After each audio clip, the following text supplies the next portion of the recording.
বাংলাদেশের গেমিং জগতের আকাশে তখন জোলজোর করছে একটি নাম, আবু তালহা। তার গেমিং উইথ তালহা চ্যানেলটি ছিল লাখ লাখ তরুণের আড্ডাস্থল। শুধু গেম খেলা নয়, তার অদম্য এনার্জি আর মজার কথাবার্তা মানুষকে মুগ্ধ করে রাখত।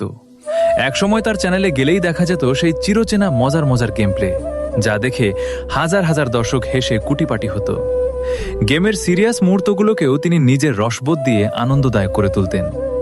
ফ্রি ফায়ারের দুনিয়ায় তিনি ছিলেন একজন রাজ্যহীন রাজা, যার সংগ্রহে ছিল হাজার ও ভালোবাসার মানুষ। কিন্তু রাজপ্রাসাদের ভেতরে যখন ঘুণ ধরতে শুরু করলো, তখন তালহা আর চুপ থাকতে পারলেন না।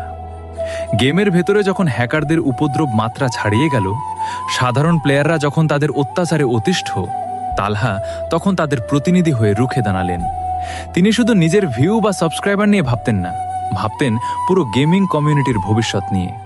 তিনি লক্ষ্য করলেন, ফ্রি ফায়ার এখন আর আগের মতো কৌশলের গেম নেই, বরং এটি হয়ে উঠেছে হ্যাকারদের স্বর্গরাজ্য। তালহা একে একে ফ্রি ফায়ার কমিউনিটির অনেক বড় বড় ইউটিউবারদের কাছে গেলেন। তিনি সবাইকে অনুরোধ করে বললেন, ভাই, চলুন আমরা সবাই মিলে আওয়াজ তুলি, গেমের এই শোচনীয় অবস্থা থেকে একে বাঁচাই। কিন্তু অত্যন্ত দুঃখজনক বিষয় হলো, কেউ তার এই আহ্বানে পাত্তা দিল না। সবাই নিজের আখের গোছাতে ব্যস্ত ছিল।